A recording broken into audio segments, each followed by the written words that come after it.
Hi, and welcome back to the World Mind Sports Olympiad 2018 here in London. My name's Steve Rain, and I'm joined by Paco de la Banda. I ask you to say your name because I'm not sure I'd pronounce it the same way. We are halfway through the Quoridor Championships here at the World Mind Sports Olympiad. There are 6 rounds. They are just finishing off round 3. So we're just going to catch the end of round 3 before we look at things like the pentamine standings and the full rules of the game at the moment. We're looking at 2 games at once, boards 1 and 2, which will usually feature the players who are undefeated, as well as some pentamine contestants as well. So we're going to go straight to table 1 and 2 at the moment. So we can see here that table 2, I believe it's Ankush Khandelwal at the bottom and Noah Conception Martin at the top. They are just finishing off their game. You can see they've both got about 2 minutes left on their clocks. So it is a timed game. Time will play irrelevance.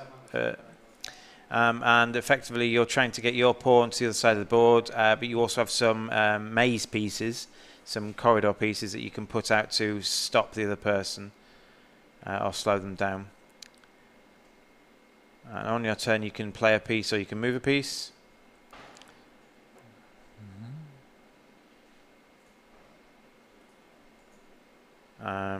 And this is good. Most games are much quicker than this. So Ankush is white and Wankush is trying to get to the other side of the board.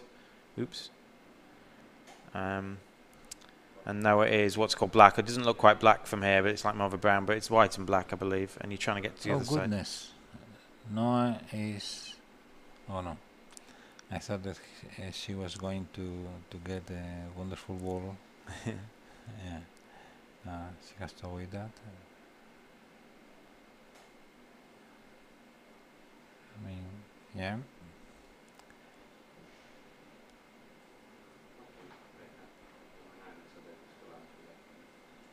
So they can calculate now very easy how many squares do they have to run before. So Ankush closes the wall, that place. Then Noah for sure will enlarge the in one. And now it's just a race. Running. Yeah, they haven't got any walls left. It's just a race now. They're both counting. You can see Ankush tapping his finger, and Noah's probably counting there, and they might just concede. I think. Yeah, they've got a concession there. We could probably work out who'd won. I think Ankush was nearer. I think. 1, 2, 3, 4, 5, 6, 7. I think it looked like Ankush had about 10. Something like that, And Noah had a bit more than that. So I think Ankush wins that very tight match there. Noah's one of your proteges, I believe. Yes, she's a junior from Canary Islands, from La Palma, and she's absolutely superb in most of the games. And this is one she likes most, and that is why she's on the first tables fighting with a legend like Ankush Khandelwal. Okay, so we're going to come back. Obviously, that was one of the last matches to finish in round 3, so it won't be long before we're into round 4. We're going to look at 2 things. We're going to look at the pentamine standings. Now, for those of you who have tuned in for the first time or are not quite sure what's going on, the pentamine is kind of the overall championship that players are fighting for. Obviously, some people might come and really want to win a medal in Quoridor, and you can win medals in each one. But your best 5 scores will count towards the pentamine championship, and we can see the pentamine championship up here. We can see that Ankush Khandelwal, who we've just seen beat Noah there, is leading. He's had a score. Which score has he just had it on? It's the last one at 5th place, isn't it? So he's got another 30 points. And what you're looking for, last year's score was about, I think it was 476. Yes. So what you're looking for in each event, you can get up to about 107 or 108 points. Well, that will be the same than last year with the rules that last year, but this year with this 8% that you explained that they have had for the most important events, you can have 108 points if you are number 1. I mean, you are gold by yourself with no tie. Difference. Paco's right. Generally, if you win an event, you're going to score just under 100 points based on the formula they work on. If you win a Premier event, you're going to score about 108, assuming it's well attended, obviously.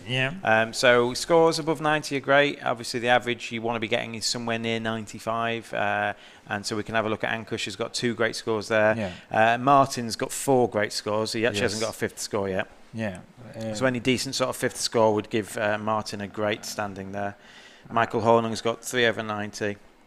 Yeah, even 88. If I mean, it will not be bad in the last days, but nowadays I think that if you have not most of your scores higher than 92, 93, or 95 at least, it will be difficult, because we have been checking with the players this morning, and they expect that the winner will have close to 490 points in total. So we're also going to look at Ricardo Gomez, who's snuck in there now. He wasn't on the leaderboard before, and Ricardo is currently doing quite well in quoridor. We might see him, if he won his last match, we'll definitely see him on table 1 or 2, I'd imagine, over the course of the day. So Ricardo is a Euro gamer, but he's good at other things as well. He played Trench. In fact, he helped Packer commentate on Trench very helpfully, so because I didn't really know what I was doing, so well done. We're just waiting for one more pair to finish. So what we're going to do now is have a look at how to play quoridor in a bit more detail. Earlier today I made a video. Let's have a look at what the rules of quoridor are and how you win. Hi, welcome to the World Mind Sports Olympiad. My name's Steve Ray and I'm going to teach you how to play quoridor. Quoridor is a 2 to 4 player game. We're just going to see it as a 2 player game at this venue here, where you're trying to move your pawns through a maze that will spring up out of nowhere, and it's the first person to try and get to their opponent's back line is the winner. Let's take a look at how it's played. So quoridor is on this little small board here. Each player has a pawn that will start in the middle of their back line, and each player will have 10 fence pieces. And on your turn, it's really simple what you do. You either move your pawn or you play a fence. If you've run out of fence pieces, all you can do is move your pawn. When you move your pawn, you move it 1 space orthogonally, that's vertically or horizontally, so I can move it there, then I can move it there, and if I wanted to, I can move it back. And what you're trying to do with your pawn is you're trying to land your pawn on any of the back 9 spaces in your opponent's grid. The other thing you may do on your turn, instead of placing your pawn, is you may play a fence. And the rules for placing fences are very easy. They can't intersect with the fences, and they have to cover effectively 2 gaps. So I could play this fence here, which covers this gap and this gap. I can't do that. That's kind of like somewhere in between. So I place it there, and on my next turn I might start to place it here. And what I'm trying to do maybe is fencing my opponent in a bit. So maybe I do something like this, which means my opponent has to go round their fence to get to my back line. What you're not allowed to do is you're not allowed to do it in such a way that your opponent can't get out. So if you ever do that, that is illegal. You're not allowed to place this last fence here. You could place a fence like that, that's absolutely fine. As long as your opponent can still get out and round, that's fine too. So they're the rules of the game. You either place a fence or you move your pawn. There is one additional rule, is where you can jump over the other person. So let's say this is a case, and it is white's turn, this is like a purpley black turn. On white's turn, they can't get through, they can't land on the space he's on, but if they're adjacent to each other, they may jump over. You've also got a slight rule, so obviously if it was black's turn, black would go the other way, and effectively you get 2 moves in 1. If this is the case, there's no way to land on the other side, so you can also jump over to the right or to the left. So white could jump over to this space, or white could jump over to this space. What you'll find will be, towards the end of the game, there'll be very few routes through the maze. People are making it more difficult for their opponent to move in such a way that they have to spend many more moves to do so. But what you also don't want to do is you don't want to run out of fences first. If you run out of fences first, it gives your opponent the strength to kind of block you off, and there's nothing you can do to stop them anymore. You play in this way until someone's got to the other side, and that person is the winner. And that's how we play quoridor. Very helpful, thanks Steve there. What we're going to do now, we're close to round 4 being started. The last couple of matches are finished there. We've got some standings for you, so we're going to have a look at the table. I imagine no one's sitting down just yet, but they will be doing shortly. But we're going to have a look at the standings after 3 matches, so anyone with 3 points is undefeated, and we're likely to see them at our feature table in shortly. So let's have a look at what we can see now. So we've got 4 players. I imagine we'll see all 4 of these players at the feature tables. We've got Florian Germain, who did well in Blockers last night, was it? Yeah. Yeah, we've got Mark Taste, who's been on the Pentamind leaderboard. We've got for a while. Hyunju Son, who is undefeated as well, one of the Koreans. Is Hyunju Son a junior? Do we know? Yes, sure. So sure. There are, don't know if you've seen the room, there are loads of Korean juniors. They had a really great quoridor. Apologies, they had a really great Mentor Connections result. There was several of them near the top.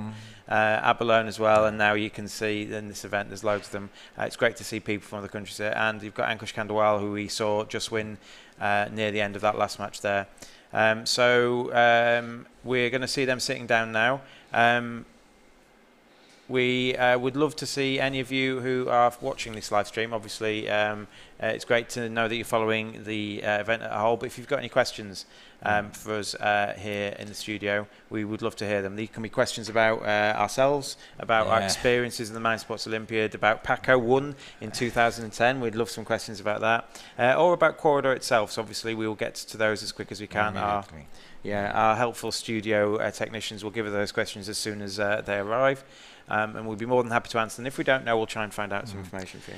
Yeah, for me there is something really interesting about Quoridor, and it is that most of the games that have very simple rules, but are difficult to play, I mean to play professionally or to play at the best, are the games that I like most. And in fact, I am not good at Quoridor. I like very much Quoridor, but it is a really difficult game because so easy to play, but so in-depth strategy. It seems to me, now I haven't played it for, I can't remember the last time I played it. I played it as a child, I think. It seems to be a little bit of a race situation. Effectively, you're 10 squares away from the base. And every time they put a wall down, it extends the run. And at any point, what you're trying to do is you're trying to make your race to the end shorter than theirs at every point. Yes. And your opponent's one point longer. So you want to be putting walls down to slow them down, or to stop them slowing you down, effectively, don't you? So both strategies, you have to decide if you want to make things easy for you or to make things difficult for your opponent. One mistake you can make is moving your pawn too much in the start and committing. If you commit to one side of the board, and then your opponent can just fence it off, and then you have to go backwards. So at no point do you really want to have to go backwards. Sometimes you can't help it, but the further you go backwards, obviously the longer your race is, your route is, and obviously you give you advantage to the opponent there. Compromising with only one strategy, as Steve said sharply, is not good. I mean, being flexible, and we have been talking about flexibility a lot. We have today, throughout this event. What do you think about flexibility? Well, it's another way of phrasing it is keeping your options open. Obviously, you don't want to commit too early, because if you commit too early and your opponent knows you've committed too early, they can counter it. But if your opponent doesn't quite know what you're going to do, especially in these longer games, you know, where you've got a strategy, if you kind of commit to that strategy too early and it can be stopped, then you've put yourself on the back foot a bit. I think we were talking about it in Mensa Connections, where you have your 6 pieces, and what you want is 6 different types of pieces, so that you've got the most choice on your turn. We're going to go back to the table now. I imagine for round 4 they are close to be sitting down. They do get some. It's another one of these timed games. You can see Ankush there. He's had a bad leg injury, so he's got his leg up on the chair there. He's waiting for his opponent. We're going to looking for the top 4. We don't know which way round they're playing. Table. In this case, I think that he's going to be in table 2. And then. So who's this sitting down then? Is that Florian? That's Florian, isn't it? yes. Florian Germain. Ankush is playing Mark Taste, I guess. Oh no, that's not Mark Taste. I think it might be. Yes, because the other player is Korean. So that's Mark for sure is Mark Taste. So it's nice to put a face to the name. We've seen Mark's name floating about on the leaderboard for the Pentamine all week, so it's nice to see Mark there. And we're going to get hopefully a Korean junior here. There's a lot of Koreans in the field, so it wouldn't surprise me to see the Koreans do very well indeed. Andres Kusk won it last year, but he got beaten by Ricardo Gomez, who in turn got beaten himself. It's not a junior in this game, it's one of the juniors' coaches, so this is one of the ladies who brings the a whole swarm of Koreans to London. So it's great to see the adults helping out and even doing well, isn't it? Absolutely. So in previous years, people doing well. Andres Kusk has won it. David Pearce is a perennial winner of medals. He's come second, third in the last 3 years. Someone has beaten David Pearce. He must have lost his last match to one of these 4. Ankush Khandelwal has only medalled once. 4 years ago, he got a bronze. But it's a big mix of different people, isn't it? I like very much to say that just 2 years ago, one of our pupils, Daniel Guerra, I mean, a strong chess player from La Palma, from Canary Islands, won the gold.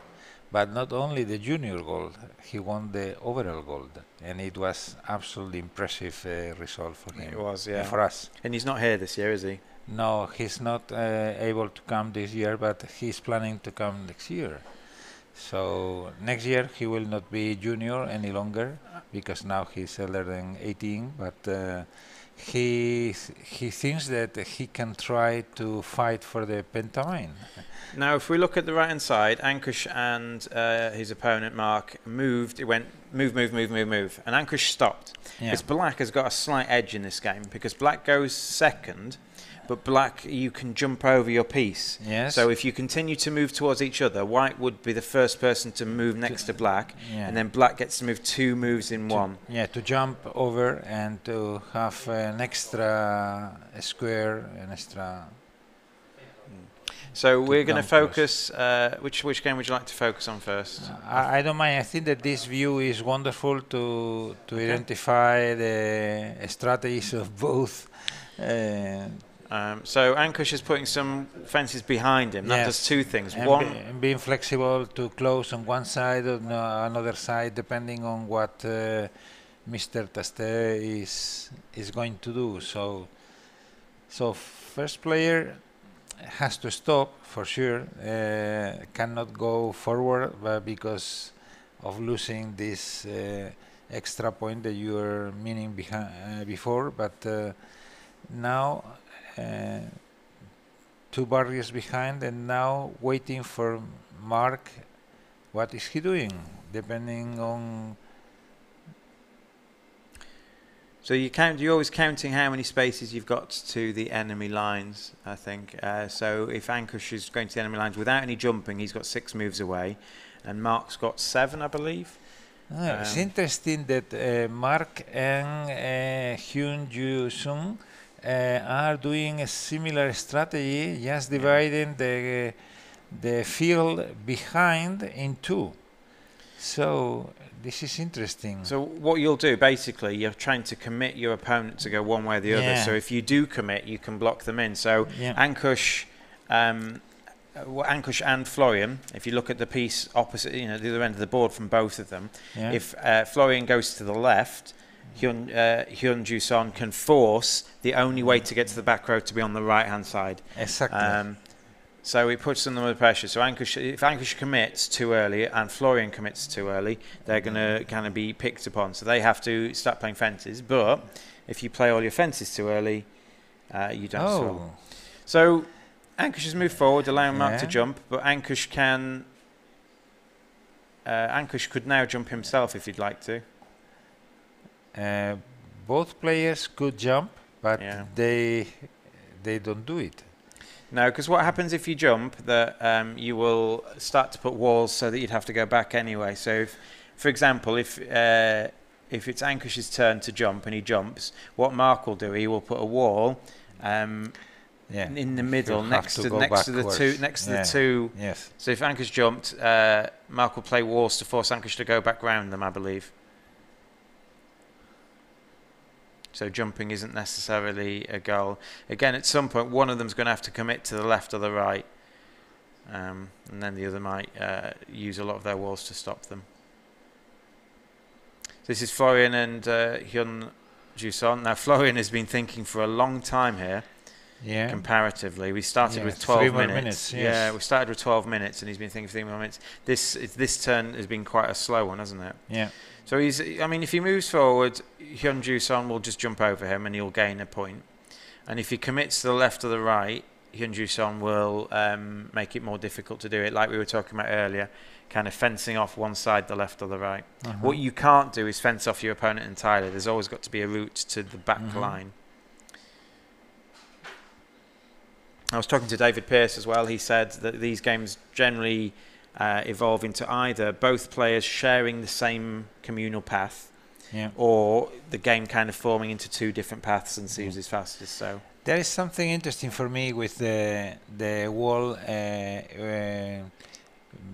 put by Mark in the middle of the board, just vertical one, and the one from the Korean player, because the difference between both of them, well, now she has put two barriers just dividing completely the field on the backside. But I was meaning that before there was a potential corridor right behind the wall on the white Hyun-Ju-sung, and instead of Mark had all the space closed. I mean, it was one line of squares in the middle of the barrier, and I think that this could be used in the future somehow. So I thought that it was interesting to see the difference between one board and the other. So Ankush is committed. He's committed to going left. Now I wonder if his next move might be to wall off the bit at the top right. Yeah. Because if he does that, then Mark can't force him back that way. So because you have to be able to get to the back lines. If Ankush walls off the right-hand side, then he has to be able to get through on the left, and it becomes hard for Mark to block him. Mm-hmm.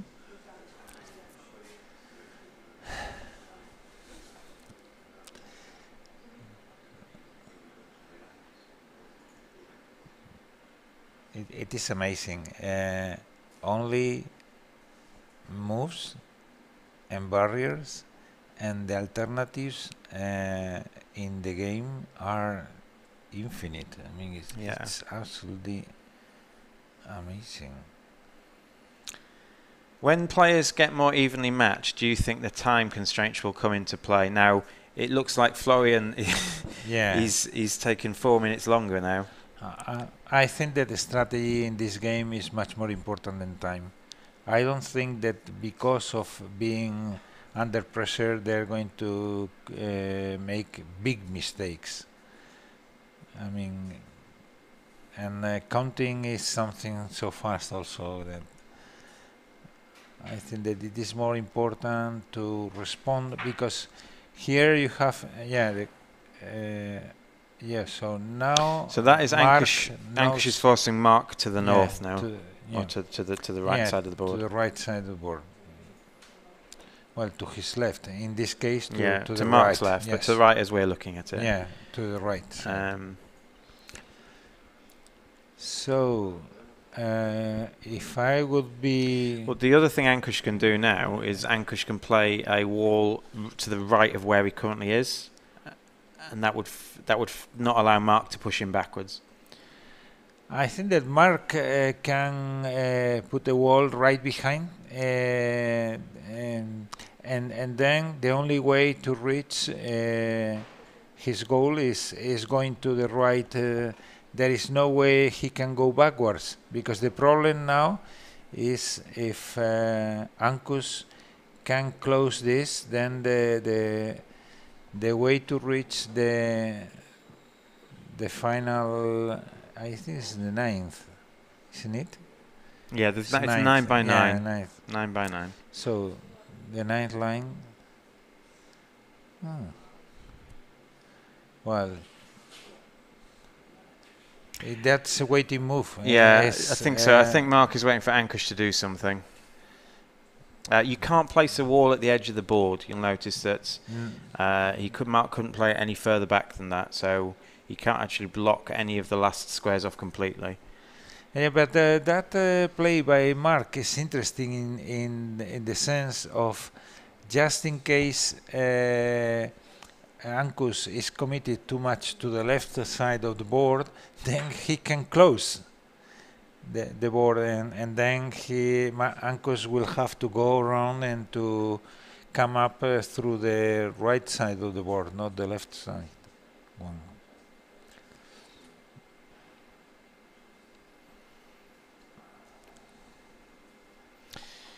They're thinking about so many different possibilities. Yeah, this is so difficult for me. It looks like a really easy game. It looks so easy, but obviously you can't commit. You can't put yourself in a position where your opponent can do you in. So again, I was speaking to David Pearce, and he says when you add a wall, a single wall, the most it can make your opponent move extra is 4 spaces. Yeah. So if your opponent is in front of a wall and you extend the wall to the right or the left to get to the point they were trying to get to normally, would take 4 more spaces. So every wall you add is adding 4 moves to your opponent's game, effectively, in theory, if you do it right. But that's not always going to be the case, because sometimes the walls that you add to your opponent will also end up, they will force them to add to you as well. The same situation that you said before about Florian and the Korean player is happening now with Ankus and Mark. So 2 minutes difference, 3 minutes difference. Now Ankus is behind 3 minutes. So Florian has blocked himself in. He's committed to going to the left now. So I wonder if his opponent will block off the left side of the board, which means they will start to share a path, I imagine. I imagine games like this are never unique. Apology is always unique. Yeah. Yeah, it is quite difficult to. So the Korean, create, Korean lady is want to close potentially, but the problem is then they have to they might have to share the same path. No, but if for example the Korean closes on the left and also on the right of the white piece, then the way to reach the end will be easier. I think that the Korean is playing a little bit better, I will say, or it has a strategy. I think the Koreans in a better position. Yeah, better position. They've also used one more fence, so.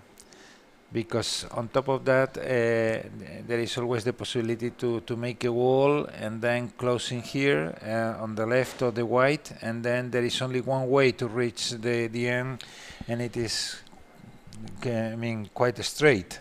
So Mark has closed off the top right of the board, which means Ankush can only get out on the left. Okay.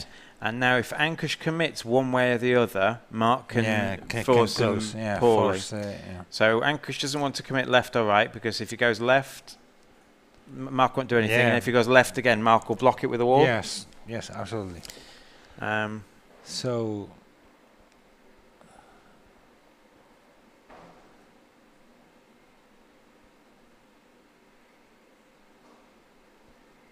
it looks like that Mark. Okay, so Mark is forcing Ankush to go back 1 space, effectively. And then a wall? He could do. He could just jump it. For sure. He could just jump it. No. If he goes right, then Mark will put a wall in the middle, and so coming to the right side for Ankus will mean 2 spaces. Yeah, I mean Mark could just jump over him first as well, but then Ankush will just block it with another wall. Yeah. I think and Mark has only just one way to reach the 9th row. So I think that Mark, at this moment, as far as I understand, Mark is in a better shape.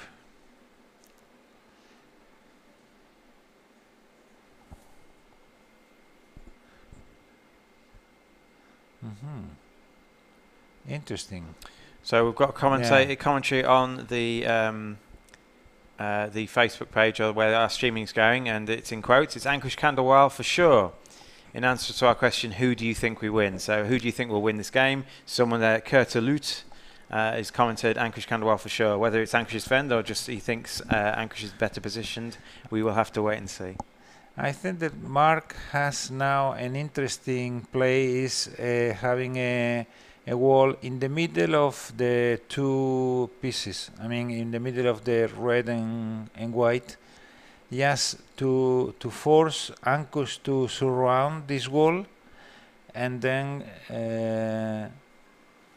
to allow him to go the other way.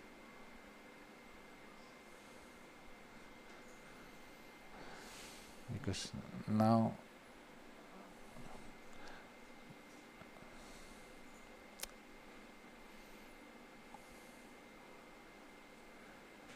so I think after this move, I think Ankush will start moving out himself. I think Mark will have to move along. There's no other way he can go. Ankush cannot block that right-hand side now. So Mark will have to just continue to move along, and Ankush might have to start moving out here. In terms of spaces from the end of the board, Mark is currently 8 away. Ankush is 1, 2, 3, 4, 5, 6, 7, 8. They're both 8 away. So every wall obviously can add potentially more spaces to their move. But the problem is, as Mark starts to go around that corner, Ankush is just going to make him zigzag. Yeah. And every wall is going to add a few moves to his thing. I think Mark can do the same with Ankush. I think Mark can do the same. But they've only got 4 walls left each, so they can't do too much. Yeah. A wall now in front of a white piece is absolutely obliged. You think he should play a wall that goes half and half? Absolutely. So like a T shape. So basically, Ankush will have one half of a wall to the right hand side of him. Absolutely. Okay. Because that would add 1, 2, 3. That would add 1, 2, 3, 4, 5, 6. That would add 5 more moves to get to that space there. Yes. Okay.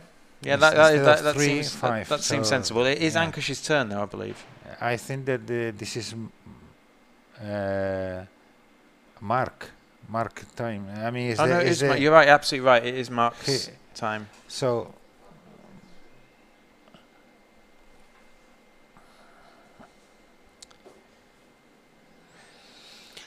okay, looks like the good friend from Spain is saying hello to all of us. He's a strong chess player from Palma de Mallorca, called José Luis Segura. It's a pleasure that you are following us, and it's also a pleasure that good, strong chess players from Spain are following this tournament. So thank you, José Luis. Pleasure. Hi, Jose. We're looking at Florian's game. Florian has 16 seconds left. So it looks like a race. It looks like the Korean lady is winning. It looks like she just has to go down. He's to go all the way around. He's got so little time left. He can't do anything to block that because she's blocked herself in at the back. So that was an excellent, well-played game. Yeah. It wasn't even close there, was it? A strategy was very good. Clear cut from the beginning. Yeah. Well, from the middle game, but it was so good strategy, and she's really good. Yeah, so she will play the winner of this match for the gold medal, I imagine. Yes. Not potentially, not quite certain. Everyone could lose today. There are 6 rounds. This is round 4. Yeah. It could be that the winner of this and the winner of that, one of them will win. have medal for sure. They will have a medal for sure, but not necessarily gold. Because they could lose the last match and then lose on the tiebreaks. Point spread, Sonnenburg. Okay, so the tiebreak is there will be no playoff match today, as after the end of 6 rounds there will be a winner or joint winner, and if it's a joint winner, if they've played each other already, whoever won the match will win. If there's a 3-way joint winner, it's likely to go to a Sonnenburg-Berger method, which basically means that they look at the standard of the people you've played so far in the event. And going to rate it on that. So he hasn't made the move you thought he'd make. He's made a strange move, but I think that's to stop Ankush zigzagging him in. Ankush now can't zigzag down the right hand side of the board. And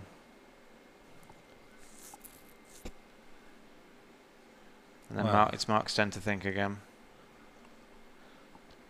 If we can see the top down view, you can add one more ball, but then you will lose the. I mean, yes, adding one more wall to help Mark to reach the the ninth. I think Mark's going to win this. You think? Yeah. So basically, there are 2 walls next to each other that are going vertically down. Yeah. You're saying extend the left-hand side of those down a bit. Yeah. Which means Ankush can now block him. 3. Yes. So he's done the move Packer said. Now I think it's a race. I don't think there's anything. It's 3, 4, 5, 6, 7, 8, 9, 10. So Ankush, the only thing Ankush can do is 3 spaces along from where Mark currently is to the right. Ankush can play a wall going halfway down. So that Mark would have to go around. So Ankush can at best add 2 to Mark's route. So Mark's route is going to be with that 2. Packer was counting it out. 8, 9, 10, okay. Yeah, in 13 he is home for sure. I think it's 12 actually. 12? I think it's 12. Yeah. It's I think. Yeah. 1, 2. So I think it's a race. I think so. Mark is out in 12. I think. Ankush is out in less at the moment, but Mark's still got 2 walls left. Yeah. Yeah. So Ankush is going to play it now. I think. He doesn't have to play it now. He can play it in his next move. Yeah. I think that I will wait, but it doesn't matter. I like the maybe he's going to play on his side to try to reach without zigzag. Okay, here there is one more zigzag. Yes, that's true. That is true. Oh, what is this? I think this is. He can close. Well, then I think that Ankush has made the perfect move to win. Yeah, he's forcing. Maybe he can close behind. Yes, that is true. That's just break even now. They haven't lost or gained a move, apart from he's missed the chance to make him go round the top. Yeah. So now the only way Ankush can extend the route is down near the bottom. He can play a 1 to the right. At this moment, the way to count for that, then no barrier. Oh goodness, has only one barrier. Mark. Yeah, so he's probably going to play it. If Ankush moves 1 north, he's probably going to play it in the way. That he has to go backwards. I think. Yeah, and he probably plays it now. He probably plays it so that Ankush has to go back 1. Oh no, so Ankush should probably go left here. Yeah, and that is then he has to go backwards. He has to go left. Yeah, but 1, 2, 3. I think that Ankush has won. Okay. Yeah, he has to go left. Well done. Then and then he plays a barrier in front of him. He has to block. And then I think it looks like from Paco's calculations that there we go. Yeah. Ankush can push him down a bit more. Yeah. Yeah. Yeah, it's a race. I think Ankush won. I looked like good for Mark, but we didn't spot that move that Ankush made earlier. So well done to Mark. So Ankush wins by 4 moves. Yeah. Okay, so we have 2 players undefeated at the moment. We have Ankush Khandelwal, who is on 4 wins out of 4, and we have the Korean lady. I've forgotten how to say the name. So she's also on 4 out of 4, beating Florent Germain. It was quite a convincing win against Florent, wasn't it? He tell you what, he must have had a tough match because he was thinking he nearly used all his time, and she still had 7 minutes left. So she did very well there. She must be training these Koreans very well.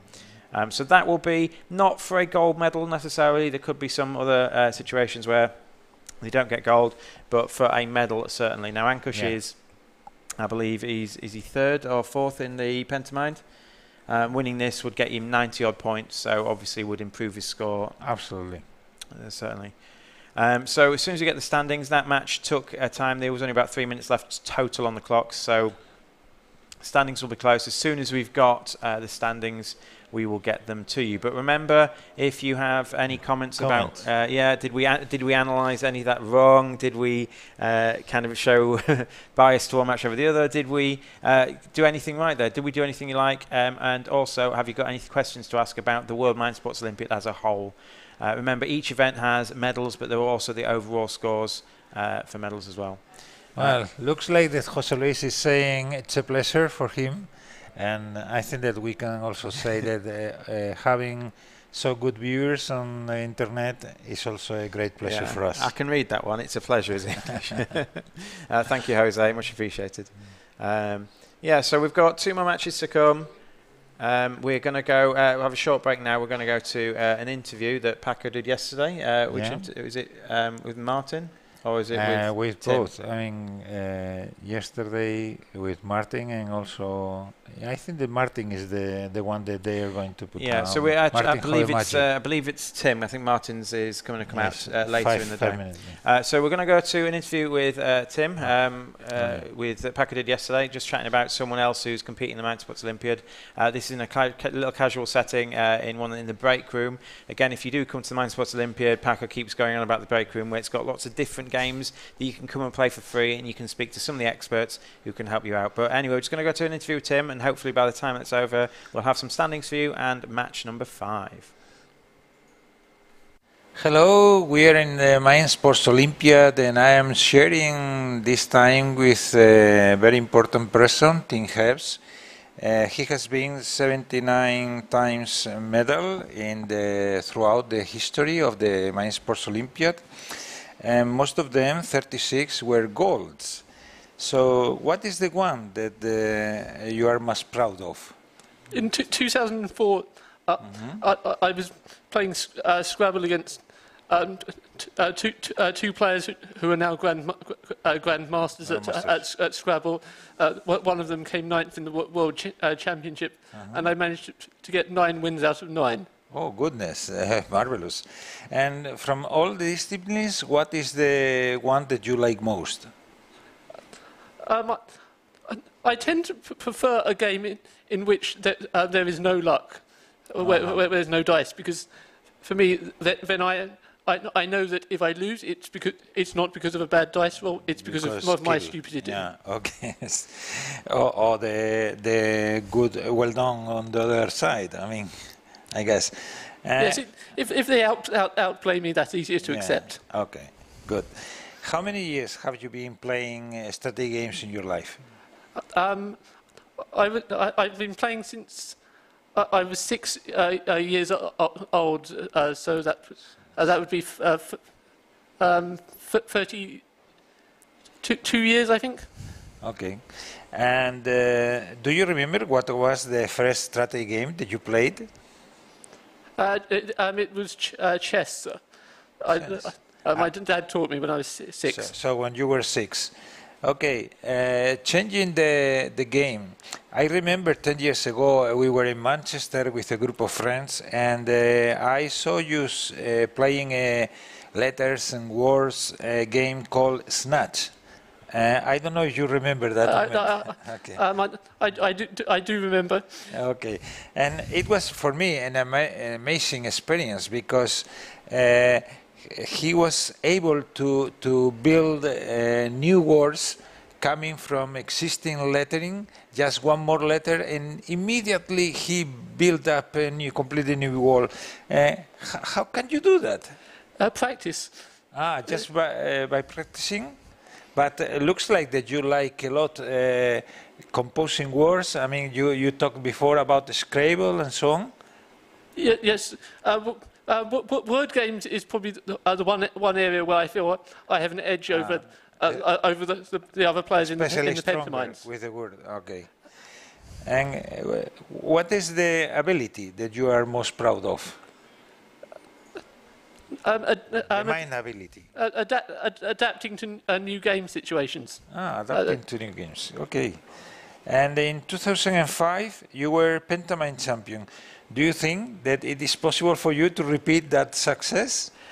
It is difficult. Probably the best chance I had was in 2009, where I actually got a maximum score. But that wasn't enough because there was a tie-break that was used that year that is never used again. Okay. And even that year, I had a 6th event that was 100, and I had a 7th event that was 92. I had an 8th event that was 88. Okay, so as we are learning nowadays, just reaching 500 will be amazing. But in this case, it was not enough. Okay, Tim, a pleasure to have you here and do the best this year. Thank you. I will not be winning this year, but I hope I will improve enough to. For the future. Yes. Okay. Thank you. Hi and welcome back to the World Mind Sports Olympiads 2018 here in London. We are halfway through the quoridor tournament. We've played 4 matches out of 6. We have got only 2 people left undefeated. They will be playing each other in one of our feature tables, but we will be getting a second game at the feature table. So what we're going to do now is have a look at the standings. Obviously, those people in the pantomime generally want at least only 1 loss if they want to do well in this. So we're going to have a look at the standings and see what happens. So we've got Hyunju Som, who we saw beat Florian Germain quite convincingly, and Ankush Khandelwal played a close game with Mark Taste, where at some points we thought Mark was favourite and then we thought Ankush was favourite. So well done to him for coming through there. Any names spring out from the rest? Yeah, in terms Kusk is there, and also David Pierce and Marc Tastae is also doing quite well. So I think that table 2 with any of these 3 players will be very, very interesting. Yeah, well, so any player will be interesting. Andres Kusk is the defending champion in this Yes. event. He lost earlier to, I believe, to Ricardo Gomez. Yeah. Ricardo did well to beat Andres there. Andres does take his time in this event, so if we do see Andres, we know it's going to be a long match, I believe. David Pearce has won medals in the last 3 years. He's come second, third. Yeah. And David Pearce is our overall leading, we keep saying it, he's won more medals than anyone else by quite a long way. 56 more. He's got 157 in total, plus whatever he's won so far this week. So well done to David. So we're definitely going to see Ankush playing Hyunju Son. They're moving around, I think, now ready for the seats. You can see that Noah there on table. Noah's there on table 2 or 3, I think. Maybe Noah's also got 3 points. No, and at table 3. Yeah, so we're going to have a look here. We're going to have Ankush and Hyun at table 1. They might actually swap around because of Ankush's leg. They might sit at table 2 so he can rest his leg. Yes. He's injured it by overplaying some sports, I'm afraid. But yeah, so who would you like to see play each other? Who would make a good game in the second table, do you think? For me, Andres Kusk with whoever. Andres Kusk with whoever.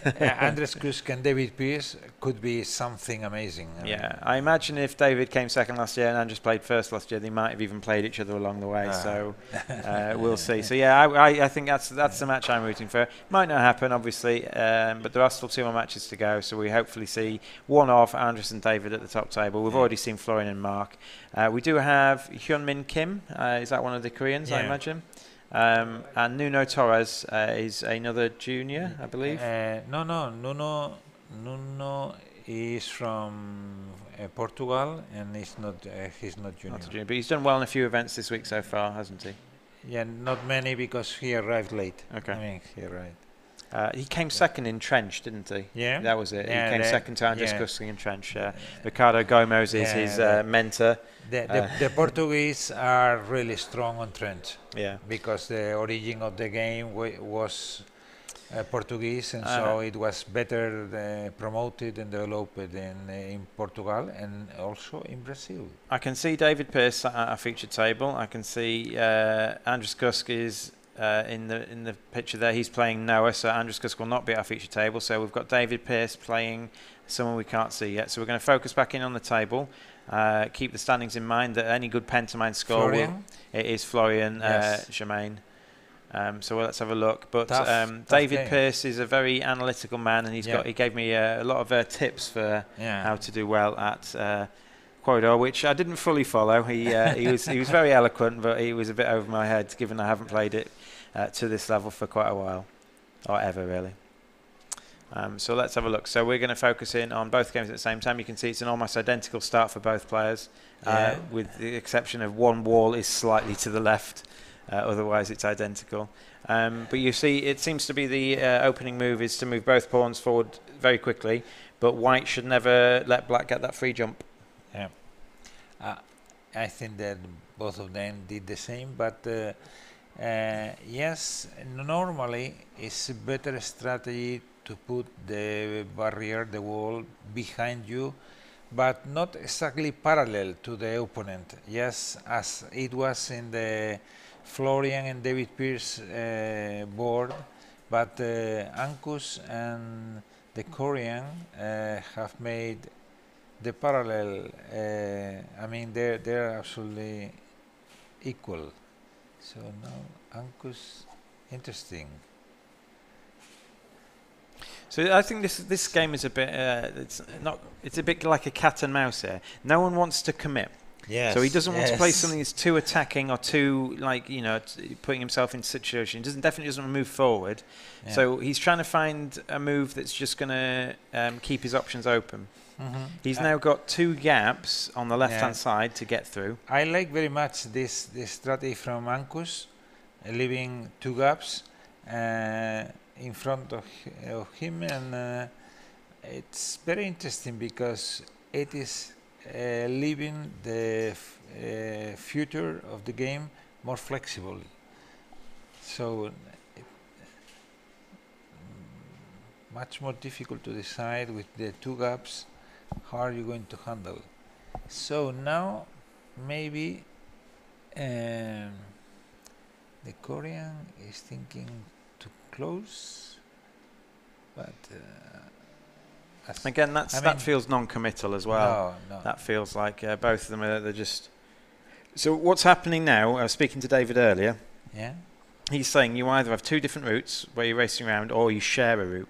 So it looks like here they're going to share a route. It looks like at some point they're going to take the same route path to the back as the other one does. Oh God. Potentially. So looks like that David may have an easier approach to the 9th row. In terms of spaces, it's 6 versus 6. I think it's tied. But I am thinking about the possibility of obliging Florian to go around. Yeah, so this is interesting. So Florian could be forced to go around. David can't be. Yeah, David cannot go back the other way. Cannot go. So David's kind of given himself the opportunity to potentially force Florian to go around. Now he can't do it he needs at least 3 bits of wall to do it. Yeah, 3 walls, yes. So that's not guaranteed yet, but depending where Florian puts his, it might force David all the way back round.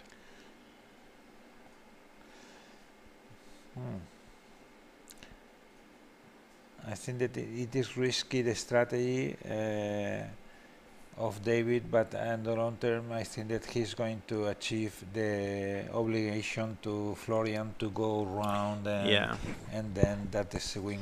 Yeah, so you can see that Hyunju Son has played a similar start to David on her side of the board, but because Ankush hasn't played the same piece Florian's played, Hyunju Son can't force Ankush to go around. It's a very similar board position, isn't it? The pawns are in the same place and some of the walls are in the same place too. So I think David, looks like, I agree with you, I think David's is favoured on the left-hand game, but on game number 2 it's closer. So you'll see the game, this is a weird game because a lot of tactical games like this potentially slow down near the end. This one will speed up. We have something from Estonian player. So good luck, David, and Edu Andre. Andres, Edu means good luck in Estonian. So Kertu Lut, again, thank you very much, Kertu. Edu, Kertu, Kertu for commenting. Good luck, Andres. Good luck, Andres, and good luck, David. So I think he's backing David and Andres to do well here. We can't see, and we hopefully potentially might see Andres' game if these two finish early. We can focus on those things.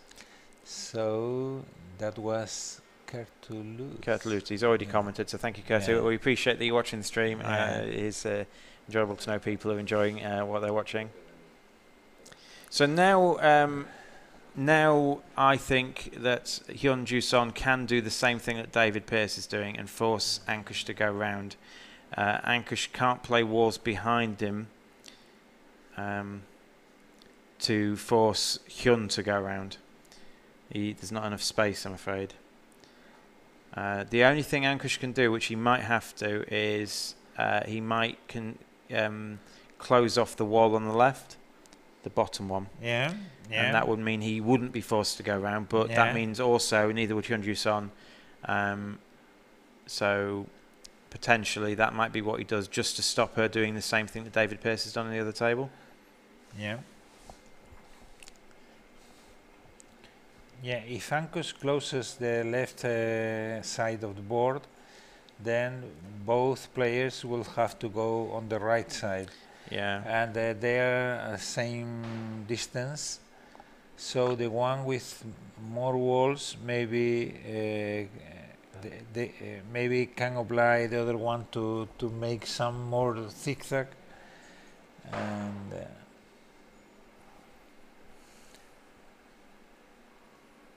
but I'm not sure that Ankush will compromise closing the left side until everything is so clear that it's the only way. The problem is, if he doesn't do it now, she's going to close up at the top. Yeah, at the top. Yeah. Same strategy than I David. think so, yeah. And you can see how long Florian. Again, he's letting his time run down. He's spent 6 more minutes than David. So I think that's just slowing David down a bit and and it allows Florian to get out without David jumping over him. So that might be a possibility. The problem is, at some point, David potentially will just force him back round all the way around the houses, as they say.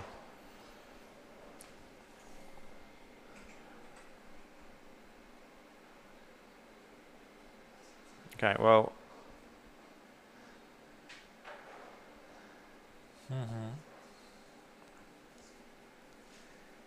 If David is able to close, and he will be able, and the right side of the board, then he's going to win. Yeah, so he can close it now. So now he's forced. Yeah, so he can force the closure. I think he can force the closure now. Oh no, he can't. Yeah, no, he can. Yes, he can. Can he? With the barrier. What if Florian plays one space above that? Then one here, and then. Yeah, but then Florian plays another one. Oh, maybe. Oh, yes, maybe. Yes, but it's not. I don't think it's guaranteed. But Florian has to stop it now, otherwise he gets sent round all the other way. Yeah. If Florian doesn't stop. And Florian, if you look at how many walls they've each got left, it looks like Florian's got fewer walls left as well. Only 4 against 5. Or we can't quite see because his head's in the way. I think that is 4th. That was. Yeah, it's 4 versus 5. 4 versus 5. So 3, 5, 8, 10. No, it's 5. He has 1 in hand. There's one. Okay, Florian has 1 in hand. Floor, so it's okay. On the board. Sam, you're a perfect winner. Translated from Korean, so well done, Sam. Whoever. Do we think that Sam is the Korean lady? So Sam is a Korean lady's name. Hyung Min. So let's see if initial is an S. It would be great if the winners kept varying. I mean, Ankush has already won some events this week as well.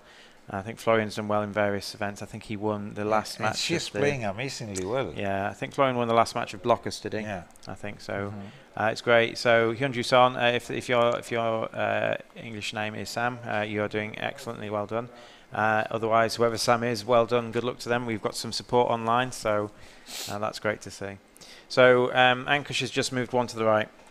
I think. I don't think he knows what to do. He's not. That was clearly not. So he's not going to compromise yet. I don't think so. No. So if she commits to splitting off the top, she can potentially do what David's trying to do on the other table and send him around the houses. So problem with this is that Florian's using up a lot of his thinking too much time. Yeah, potentially.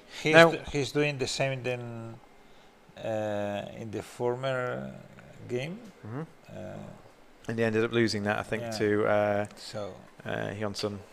Hyunju. Yeah. So I think that there is only one way. Is doing what you have recommended is to put. So where the T is on the right-hand side, what we're suggesting is that Florian plays a piece to the top left of that T, going vertically.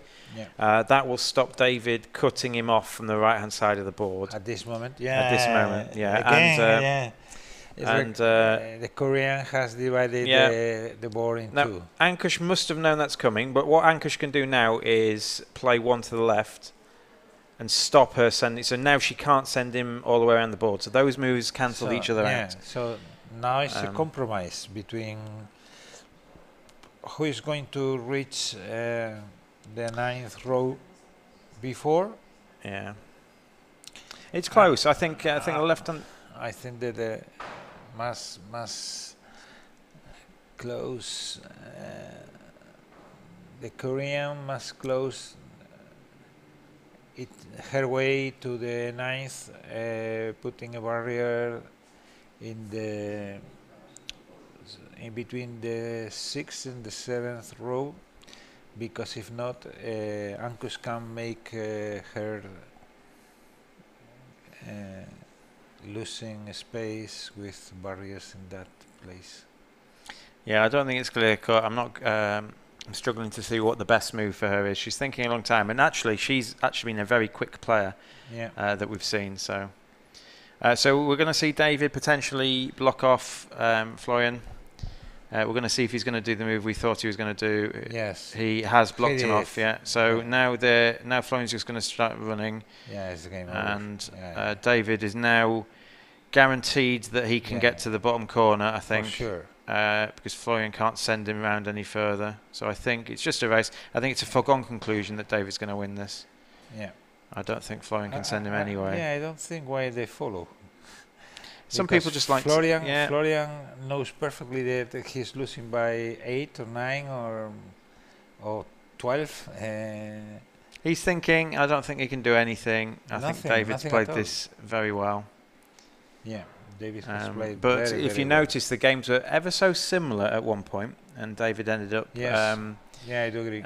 Succeeding where Hyunju is still going. At least the time on the other table is approaching the same amount. She's thinking for a long time here, because I think she was about 4 or 5 minutes up at one point.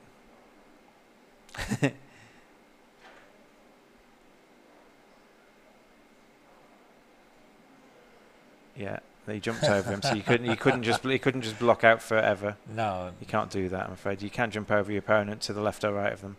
So well done, David Pearce. David Pearce wins the game 2, which they were actually both on 3-1, so they've both lost the game already. Yeah. So David Pearce goes on to 4-1. If he can get 5-1, he's probably going to be in with a chance of a medal, I'd imagine. And he's still a chance of the gold medal, obviously. Whichever one of the two on the right wins this match, if they lose their final match, they will only get silver. Yeah. Yeah, that's interesting, that barrier, because now it compromises Ankus. Moving to the right or moving to the left can be close either way. So it's interesting for the Korean to see how is Ankus going to move now. If he's going to close behind or... Yeah, I think that's a good move, actually. Yeah. Very flexible. Yeah, I think so, yeah. I think...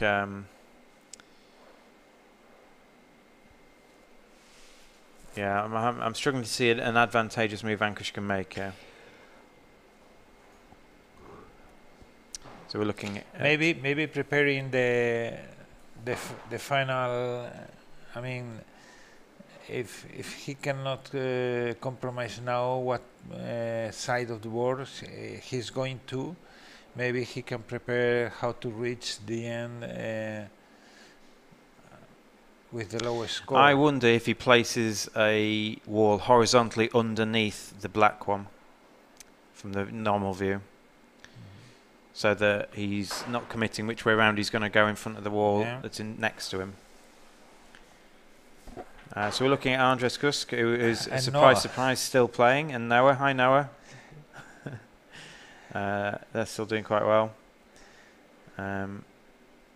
Yeah. So that is, again, non-committal. Not committing, but it is pushing. Right, so we're having a look at the situation here.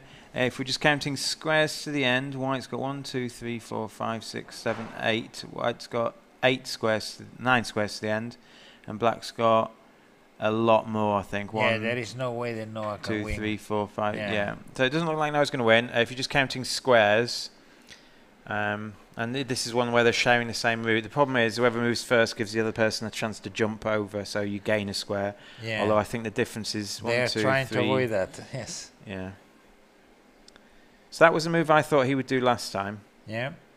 So now they're zigzagging him. Oh, that's also a very good move, because then when Ankus is going around, depending on where is he, the Korean can put one side or the other. I think Ankush will extend. Yeah. Yeah, that's important. Yeah, that's very, very important. So I think the Korean if the Korean moves 1 forward to the right, I think Ankush will extend the wall underneath her. Yes, and he wins. Yes, I think so. Yeah. Yeah. Yeah, looks like that the best move So the Ankush has got 1, 2 without any jumps. 1, 2, 3, 4, 5, 6, 7, 8, 9, 10. I think so. Ankush is 10 moves away. Yes. And I don't think the Korean will be 3, 4, 5, 9, 10. Oof. Loads more. Yeah, so lots, I think lots more. yeah. So they've done the same thing, but that's Ankush is going to place it there. And now the race. Game over. The race is now, I believe, Ankush wins the race. Yeah. He's got a minute left. He's thought about this a lot. I think this is a really, really good game. Yeah, very good. Until winning this strong player. Yeah, it demonstrates the strength of Ankush. Yeah, I think so. The problem is the move that beat her was putting the one underneath the black piece, and there was nothing she could do to stop that. Yeah. I don't think, because she couldn't play one vertically down because it blocks Ankush. She couldn't play one up the top because it blocks Ankush. So, one of these illegal moves. It's just a race now, I believe. Ankush wins. Ankush has counted very well, and he knows that he's winning. I think so. Yeah, definitely. He's winning by about 4 or 5 spaces, I think. Yeah. So he's just going to double check his maths. Okay. He's going to double check his maths in case giving her a free jump is actually going to be detrimental. I don't think it is. 6, and then 1, 2, 3, 4, 5, 6, 7, 8, 9. So he's given her a jump, but I don't believe the jump's actually going to matter. It's not enough. Yeah. So he's got 6 moves left, and she's got more than 6. Absolutely. And she's conceded. She knows what's going to happen. There's nothing they can do. I think that was an excellent game of quoridor. Yes. Neither one committing early. Ankush knew she was trying to send him around one way so he could block it. Yeah. That was very good. So we have one more match left. Ankush is a draw, effectively a draw. Will win Ankush the gold medal. I'm not sure you can draw in that. Can you draw in this, Paco? I don't. You can't draw on the board, but I mean, I suppose if you both run out of time on the same turn. There is no. I mean, the only way I guess that you can draw is making an agreement, and I don't think that this is available for this game. In other games, you can agree a draw and no problem. But in this case, either you reach the other. You reach earlier or you reach later, but and as usual, Andres's game is the last one to finish. Yes. So what we'll see is Ankush will play one more match. He has a chance to, I believe, if someone beats him in the very last match, they have a chance for the gold medal still, because one of the tiebreaks is head-to-head. If 3 players, basically Ankush is on 5 points. If he loses the match, he'll be on 5, and the person who beats him will be on 5. It depends how many people are on 5 points, though. If there's more than 2 people on 5 points and they haven't all played each other, it will go to... Oh, looks like that Noah has won. Has Noah won? That would be amazing. Andres Kusk is the defending champion in this. He's a very good player.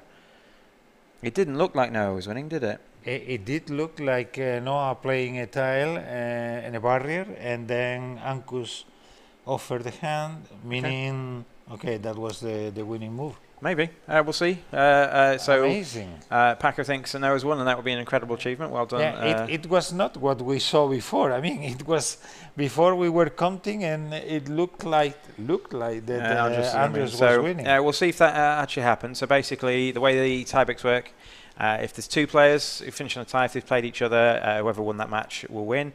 If there's 3 players on a tie, if they've all played each other, they will do the head-to-head scores, I believe, but usually that will come up with a 3-way tie as well. And then they do the Sonnenberg-Berger method, which is likely to be. And what that is you count up all the wins that your opponents have got throughout the event, and whoever's got the highest number that way will win. So if I've played lots of people who've won other games, but I managed to beat them or something like that, they'll get lots of points because they've won other games, and they will that will be my score. Yes. And if my opponents have had easier games where they've played people and beat them, and those people have gone on to continue to lose, they will get a lower score. So it seems like a fair thing. It basically means whoever's had the highest standard of opposition throughout the event will win. Yeah. So we'll get to that to you. That only matters if Ankush doesn't win his last match. If Ankush doesn't win his last match, there will be a big tiebreak situation, which we'll get to you. But generally, the Sonnenberg-Berger method is likely to be the tiebreak used to determine the silver and bronze medals. Yeah. For the Pentamine standings, obviously you're looking for a score of over 90 generally. You want to be averaging 95, so everything over 90. And so any score of 5 and 1, I imagine, will give you a score of 90 or more. I think that Ankush will add 50 something more points, so he will reach something like 460, which is not good enough to win for sure, because in the last years 470, 470 something. Last year, 476? 476 was last year's, and this year you can actually get a slightly higher score because you can get over 100 in some events. So I think that it is not going to be sufficient, the 86 points that he got in 2 games, but He'll need to improve one of them at least, you'd imagine. At least, I would say at least 2. 2 of them. No result below 890, I think that will be good enough. Yeah, so Martin Hobenmargy is probably still the favourite to win, because if he gets one more 90-plus score, his other people will need several other scores to go their way to beat him. If you look at some, and also Mr. Tastet and James Happel, they have more. They've got 2 great scores, and so on. Andres Kusk has actually slipped off the leaderboard. He's not had and so, since his trench victory, he hasn't really had a great score, so he's dropped off the leaderboard. We've got Ricardo Gucci, is it? Yeah, Ricardo Gucci. Ricardo Gucci, I can't quite see his name. He's a senior, fighting with Dario for the senior. I tell you what, those scores are incredibly close, aren't they? 342.68 and 342.62. And they have a personal battle to become senior pentamine champion. I think they've done pretty good. Dario did a bit weaker in the Acquire tournament. Now Acquire is one of his stronger games. He only got 51 points in that. He'd be expecting higher, but Acquire is a tough game, and so on. So these are the pentamine scores. Now Andres was the last game to finish, so I imagine we've got the results for you. So we're just going to look at those. Let's see them. Ankush leading on 5 wins, and it's what he's going to be playing one of the following 5 people. He can't play Hyung-Ju Son because he's already played her.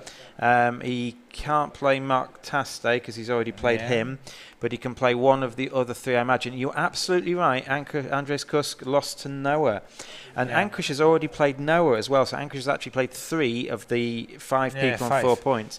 So he's going to win. So sure, even if he loses. Yeah, potentially on the on Sonnenberger method, his tiebreak for that will be so good. So Ankush has probably got the goal, but we will see. It's not guaranteed yet until everyone's finished playing. David Pearce, we just saw beat Florian Germain. Florian's had 2 tough matches. So David Pearce is up there, and the other person is Hyomuk Choi. We haven't met Hyomuk Choi yet, but I believe it's another one of the strong. He was 3rd in the game that he was 2nd last year. Okay, brilliant. So that was in. You'll find that out for me. Mensa Connections. I don't think it was Mensa Connections. Yeah, which one? He was 2nd.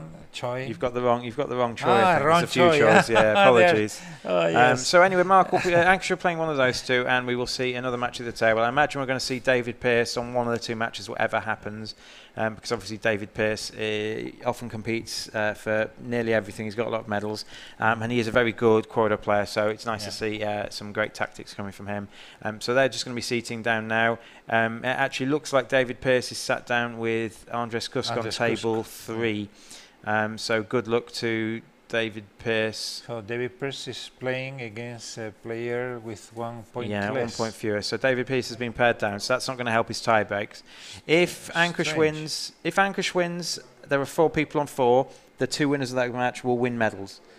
So if David Pearce wins his match, this can't be right, can it, as a pairing? No, it's. I don't understand, because there are 6 players with 4 or more points. So they should play each other. Do you think they got the result wrong between Noah and Andres actually won? No, I don't think so. Okay, so we're going to have a look at that. Maybe they just. The way Noah and Andres acted, handshaking, I think that is the Noah won. Okay, so we're just going to look at the first table. We're going to get that sorted. If there's an error, we will let you know. So we will get back to you if there is an error in that. We think it looks like they've started playing. It looks like they've started playing, and it's hard to see that they will be playing each other if the scores are as they are. So we're just going to check those for you. So if there's an error there, we'll bring them back up again. But otherwise, we're going to focus on the top 2 games at the top 2 tables. Okay, we. Go on after you. I think that we can go for having some commercials, and then we will clear up everything for you. Okay, so we're going to chase that up for you, and we will see you back in about 3 minutes' time.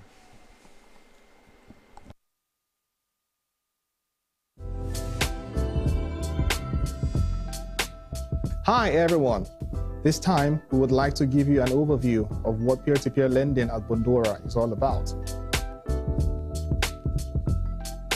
Compared to traditional bank credit models, peer-to-peer lending at Bondora makes you the bank, while our platform provides you the borrowers to lend to. So as an investor, you can generate profit from the interest paid by the borrowers, while the borrowers benefit from the quick access to loans they need. The concept of peer-to-peer lending is relatively new in the finance market and has grown rapidly in the last decade. So if you are new to peer-to-peer lending, would like to be an investor, you can visit our website at bondora.com for more information, or check us out on Facebook at Bondora Capital. And that's it for today.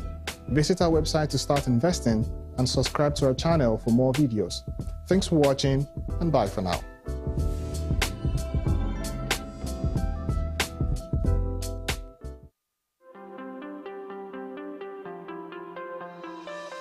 Hello and welcome to another weekly video from Bondora.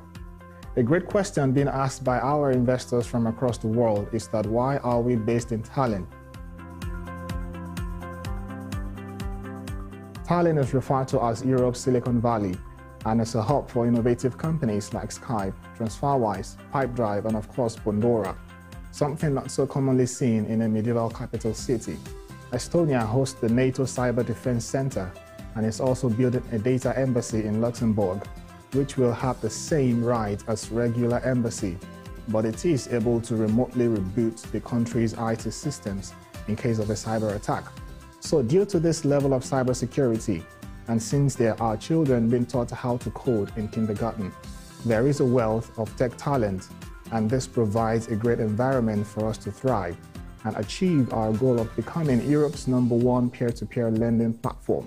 We hope this information helps you understand why we are based in Tallinn, Estonia, and be sure to leave a comment below as to what you want to see in the next week's video and how we can consistently improve your investing experience on Bondora platform. Thanks for watching, and until next week, keep investing, and bye for now.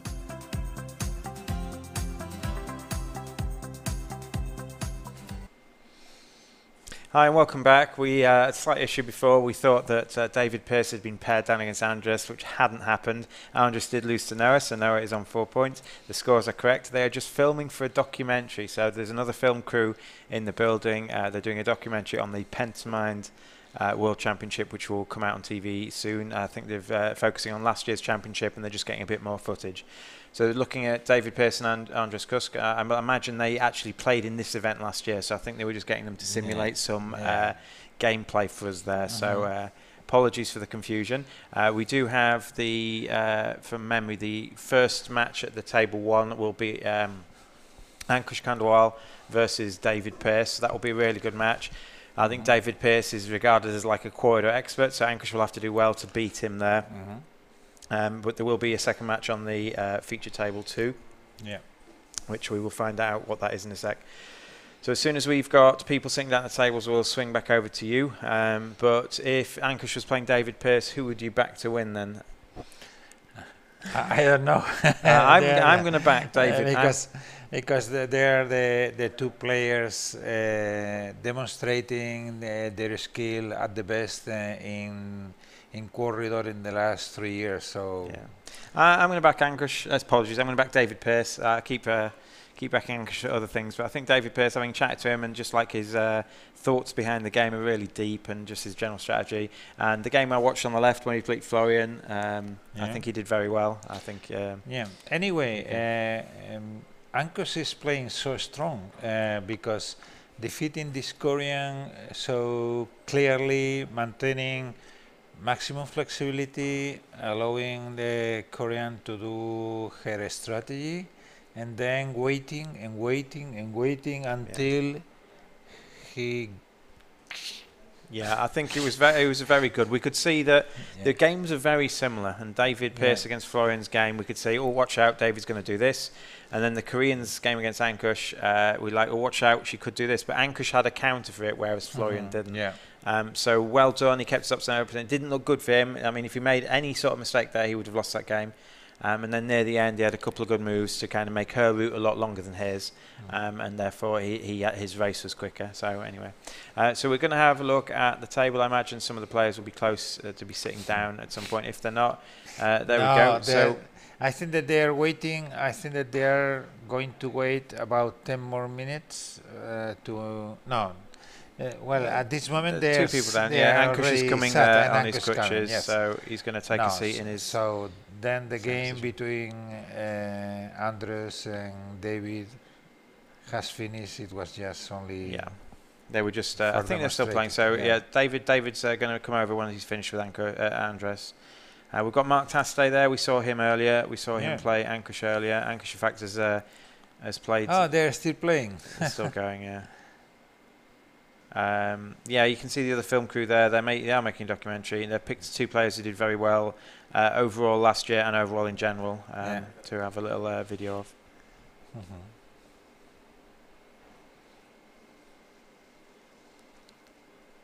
So as soon as the game nearest to us starts, we'll give you some pictures of it. But you can see there's a few people still milling about a bit. Noah, I imagine, is playing at that table, so she has to wait for those two to move. So what's going to happen if Ankush wins? Then the winner of the match nearest to us between Mark and Hyungju will Hyunju will win a medal, and the winner of the match between Noah and who was Noah playing? Korean. No, the Korean ladies. Noah is playing. The winner of the match between Noah and whoever's Noah's playing will get a medal as well, assuming Ankush wins. Now, if Ankush doesn't win, you're going to get a four-way tie for some medals here, and that's where the maths starts coming out. People do a bit of calculating. So Noah is playing with another junior, the Korean junior. Oh, the Korean. Yes, apologies. You're absolutely right. Yeah, you are the Korean junior. Women. And the winner of that game will not be junior gold, but also will have an overall medal. So they're fighting for something. Two medals really potentially, so that would be great to see. And Noah is one of your proteges. Have you played Noah at quoridor? Noah is a good chess player. She has been champion in La Palma. I mean, we are a small island, but and she has been also very good in the Canary Islands chess tournament, etc. She followed our educational project there, and she is very sharp in all kind of games and strategy games and maths and I mean it's always good to be good at maths. she's good calculating and planning ahead and also quite relaxed. I mean apparently she never makes nervous. So we've got a message. Good luck, Hyunju Son from Sangwon Chong. Well done. Thank you very much. We will hope that your message will inspire her to win her last match. She's doing very well. That was a very close game with Ankush last round. Absolutely. So we appreciate the message. Again, if you are watching live and you would like us to answer any of your questions, that would be great. If you can just put them in the commentary box below the screen. We will get to them as soon as we can. If it's a question on the Mind Sports Olympiad as a whole, we will get back to that in one of the streams. If it's a question about quoridor, the quicker you ask it, the more likely we are to see it. The message continues from Sangwon Chong as well. Good luck, Hyungju Song, and I'm so happy to see you at the final table. So she's doing very well. So I assume she appreciates your support, and let's hope she does well in the last match. I think we're still waiting for David Pearce to take a seat. Ankush is stretching his legs still. I think that they are still discussing the result of the, game. So Andres Kusk has not had a good day today, I don't think, in terms of his events. Not good at all. Mensa Connections, he won 2 out of 5, and today he's lost already 2 out of 5. He might lose 3 out of 5. He's a very good player, is Andres Kusk, and he's just possibly things just aren't going his way, I guess. He's the defending champion in quoridor, so he hasn't really defended his title this year, and he came 3rd last year in the Pentamind, and he has won 4 times in the past 8 years as well.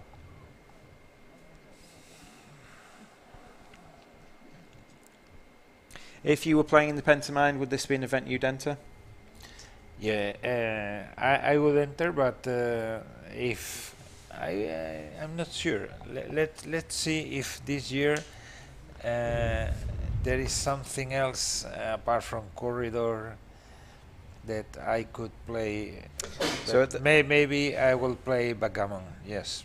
So Backgammon, I love backgammon, and I think that I will have more possibilities to do something interesting in terms of pentamine points. Okay. So we can see the game on the right. It's the same starting move as we had last game, where they move towards each other until white can't move anymore, and so white puts a wall down. I imagine we'll see Ankush put a wall down as well behind his piece. Yeah. Yeah.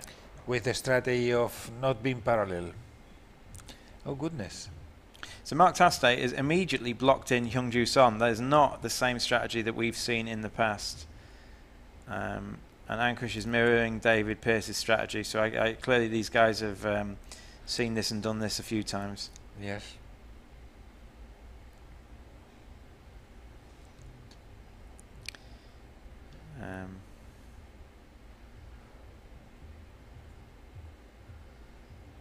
Yes, it's going to be. I think it's going to be a tight game on the right. I'm gonna go against the trend of today and back against my good friend Ankush. I'm going to back David Pearce to win. Mainly just because I had a chat with him, and I know he knows this game really, really well. He's actually trained a lot of the juniors here, a lot of the younger players. So David's done the same move we've seen done before. Basically, he's now got the option to play a piece behind the one he's just played, to split his back line into two halves. And potentially force Ankush down one way or the other. Yeah, the same strategy then in the last two games. Yeah. So it seems to be to split the backside. Yeah. It's not always the main strategy. Obviously, if it was the clear correct strategy, David would have done it a lot faster than that. So Ankush has the choice to. Well, Ankush could join up with the one just played to go around the right hand side potentially, but I think that's too committal. He didn't do that last time, I don't think. So it's interesting. It's interesting the strategy with Mark and the Korean, because Mark is making an internal wall for Hyun Sung, and now the way she has to run to reach the bottom line is going to be, I mean, and he can, Mark can put one more barrier to make longer, at least three times longer. So this is interesting. I think she's actually she might potentially win here. I think he is going to win. You think he's going to win because his journey is shorter, is it? Yeah. Oh, he's going to block off the top right before she can block it off the bottom bit, So first to be here, not to be able to go around on the bottom side, and then now Mark is in the door of the left side, so he's for sure going to go that way because he's going to close on the upper right, and then I actually think, No, yes. I think that at this moment, Mark should put a barrier, a wall on the, well, maybe here, and then one, and the upper. It's interesting, isn't it? Yeah, so he's thinking. Trying to avoid. Yeah, but.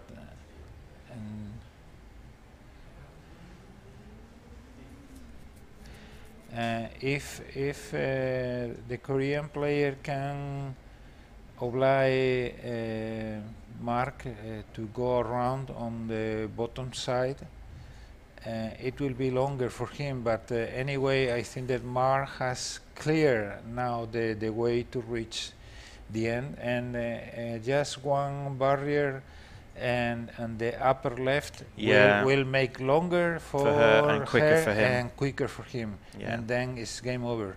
So you think Mark's won this and there's no competition? For me, Mark is going to win for sure. So what Paco is saying there's two horizontal barriers to the left, and at the the top one of those two, Paco is saying he wants to put exactly there. That's exactly what Paco was saying. Yeah.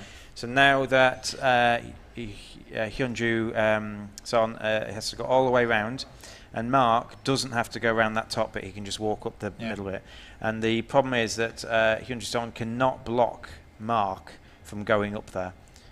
He will be able to go up there, because if she blocks Mark from going up there, she'll also be blocking herself from getting out.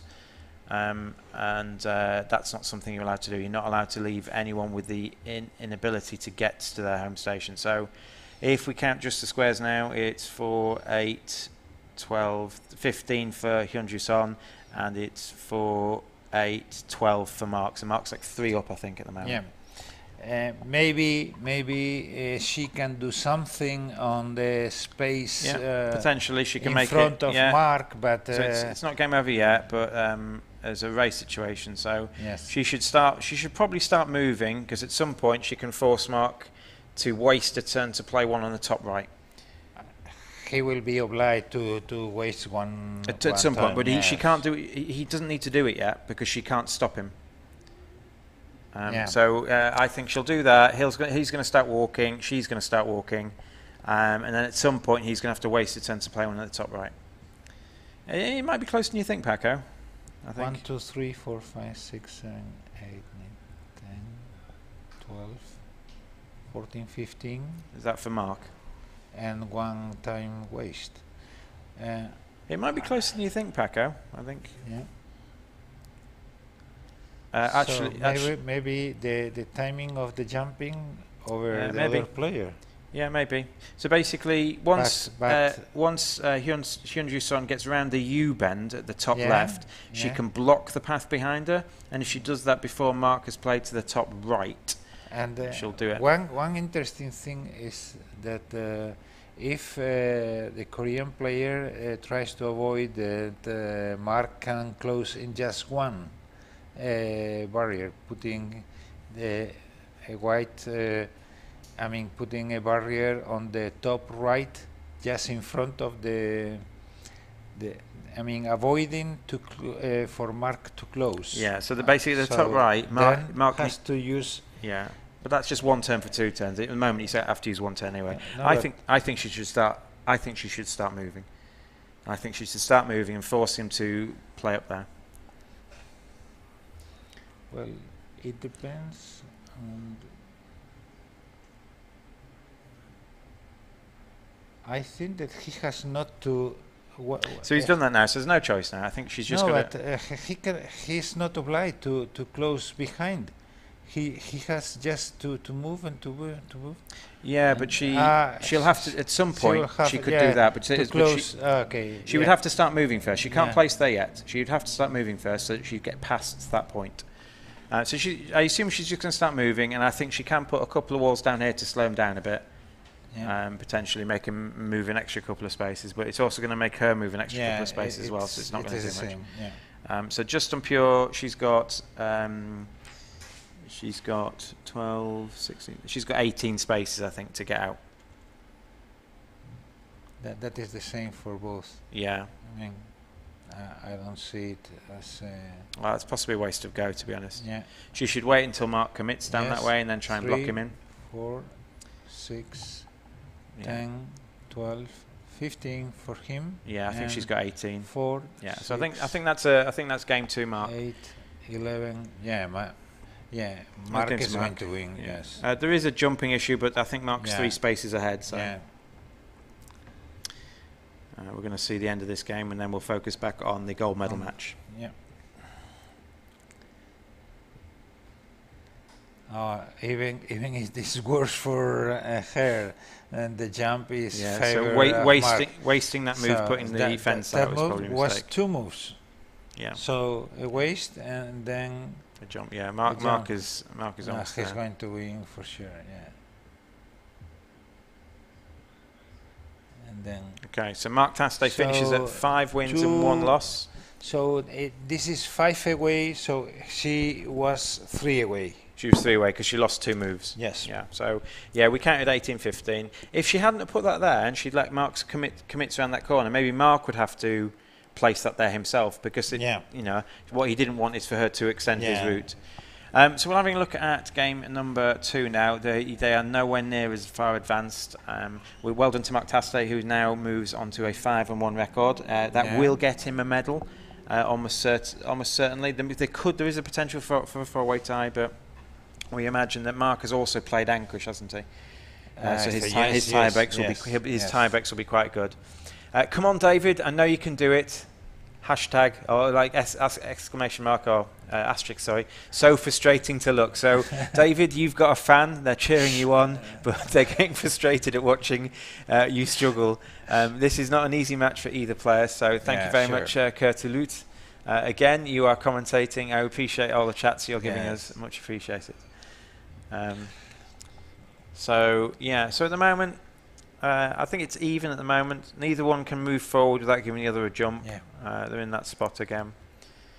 And neither of them has blocked off. So David has blocked off the left and right sides of his home board.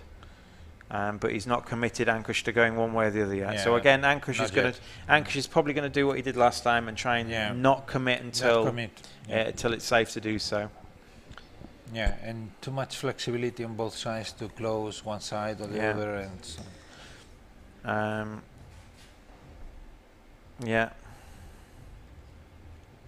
So it's hard to predict what people are going to do. I imagine Ankush is going to think about this as well. I imagine what's going to happen. They're both going to think and think and think till they've got a minute left, and then they're going to play it out. In fact, this view is perfect. I think that from the camera point of view and the viewers, I think this is easier to see. You can see the whole board, you can see the number of the walls, of the tiles, the clock. Okay, so we're going to keep it at this view for because Packer thinks it's the best. So well done. We are going to have a look at what Ankush can do now. And he's starting. I mean, it's going to get to the point if they keep delaying, they're both going to run out of walls. So if you just have a look now, what the current score is, Ankush is 9 away, and David Pearce is also 9 away. So they're both 9 away. They're both kind of on the same spot. They both have to go to the side and down to get home.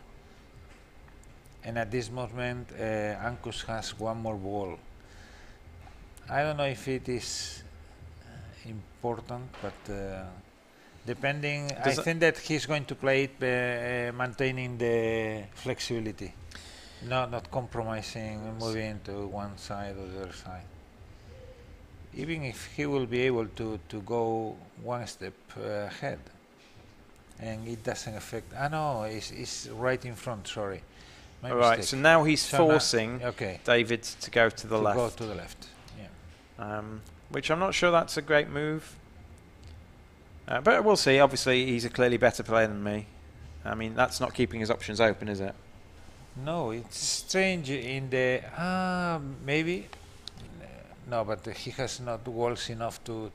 Or time, because David doesn't block it. So Packer was thinking that Ankush could send David all the way round up to the other towards us and then all the way back round. Yeah, but has only 5.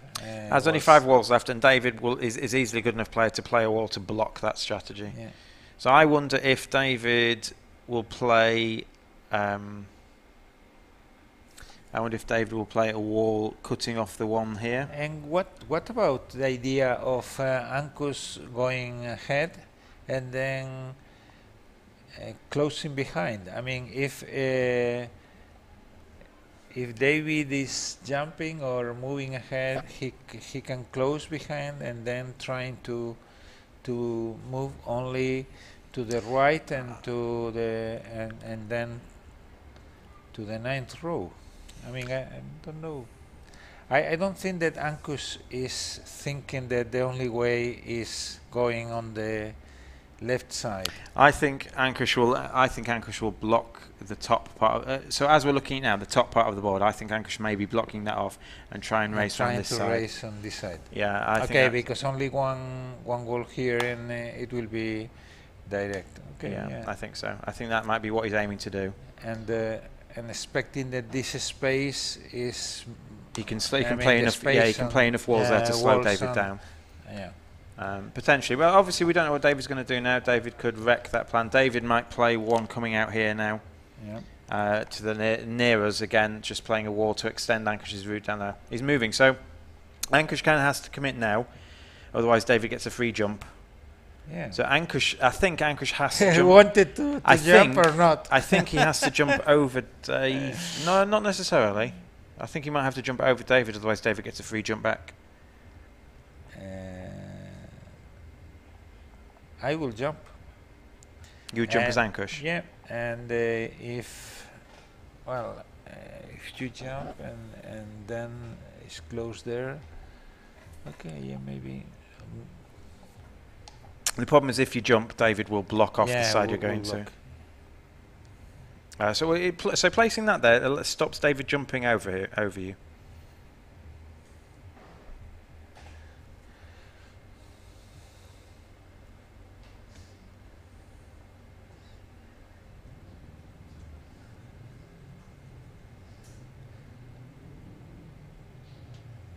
Oh, there's a gap.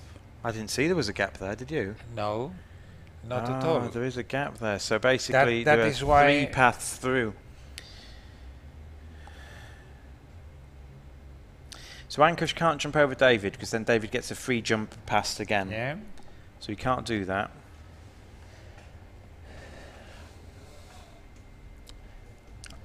The situation now is exciting because I thought that it was much more simple. I think Ankush will block off the bit at the top. I think he does that, and then he forces David to start moving. And to do something like surrounding. Maybe block this and go here. Or block here. Yeah. Now okay. he can block here. That's okay. Yeah, that's not so ridiculous. That's actually pretty good. That's very good. Very now good. He can block the end of that. I think that Ankush is close to win at this moment.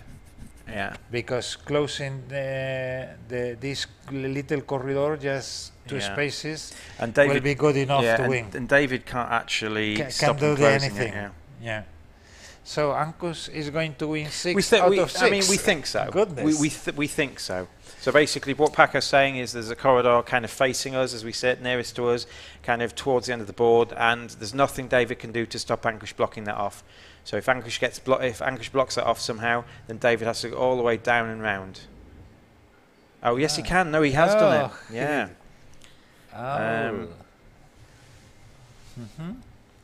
Then who is closer? I think that Ankush is closer.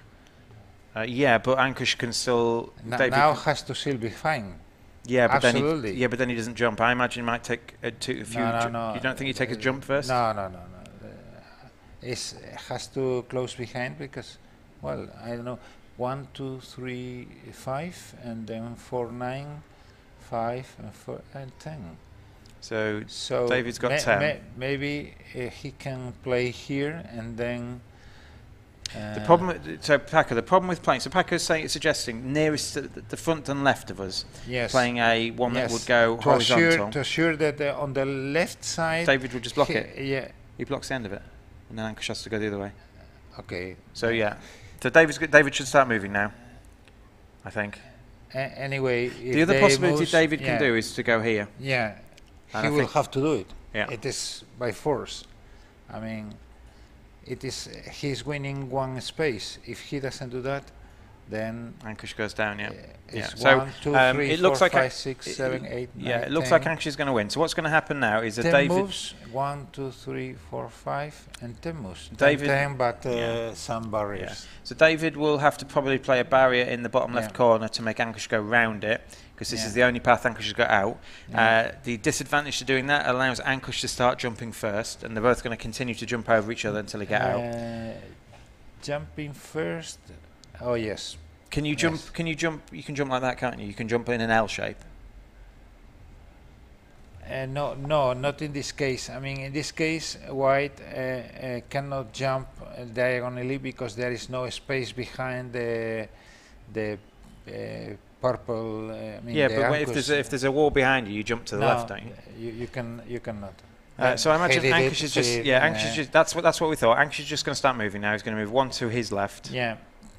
Can he jump? Yeah. And then now he waits, and then if David,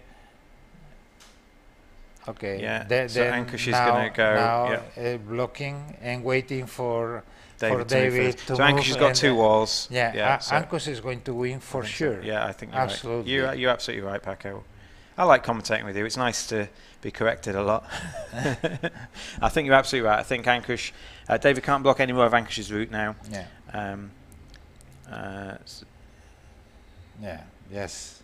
Wasting time. Yeah, wasting time. Ankush is going to play there, extending David's route. Yes, and then David has 2 more, and then more importantly, David has to move, and then Ankush gets the jump. So he's going to win by several so Ankush has got 3, 6, 9, 12. But 12. Ankush has got 12 moves. Move, jump, then David can jump, then but jump, but then whoever jump, jumps first, and jump. Whoever's got first, it might break even. Even if it is even, Ankush is going to win. I mean, it's close actually. So without jumping, Ankush has got 12. 3, 7, 7. 3. No, 11. It's 9 to 7 from here. From here, both okay. 3, 7, and from here, no, it's 3, 6. It's 7, 6 9. this way. 3, 6. Oh, 6, yes. Yeah. No way. Yeah, too far. Yeah, so Ankush gets this spot first, and from this spot it's nearer. I don't know why they're continuing to play it out. Yeah, because both of them are very maths oriented. I suppose they know they're on camera as well. So okay, just for the pleasure for the viewers. Yeah. So we can see what we were talking about, counting the squares. And they will finish just one before the. Okay. That is a great, Ankush. Amazing. That is fantastic. So well done, 6 everyone. out of 6. Again, it was another long game. It's nice to see that every game we watched today kind of almost went to time. It showed that this is a deep strategic game.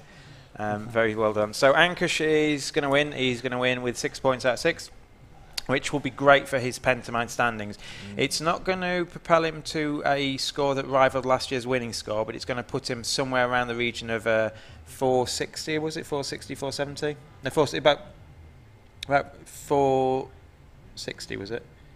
Going to put him too close to that. We'll find out anyway. We won't be able to see today, but we'll see this evening. Apologies, we won't be able to see now, but we'll see this evening what his Pentamine standings are. But he's won the event. It's his 2nd event win this week, so he's got 2 more gold medals. He is the 2nd medalist of all time, behind David Pearce. He hasn't won the most, but he's won the 2nd most gold medals behind David Pearce. David sadly misses out on another medal. He's been very close this week to getting quite a few medals, just seems to lose the last match. But well done. Sorry, David, I did back you. That's probably the curse. I think I must have cursed him a bit. We know Mark Taste has definitely got a medal. He's either going to be 2nd or 3rd. The results are coming in a minute, so we're just going to wait for the last bit of admin to do there. The tie breaks take a bit of time, so basically Mark Taste will tie with someone else, and unless they directly played each other in the event, the winner of Noah's match will also get a medal. So the Noah and the Korean junior. Yeah, the Korean. It is lots of fun for me to see the fight between the junior Koreans and the junior Spaniards, because they are always trying to take them apart and becoming the junior winners, and it is a lot of fun because the Korean ones are really strong. So we have some results now, so we're going to go over to, we know who's won the gold medal, we know Mark Tassey's got a medal, we'll have a look.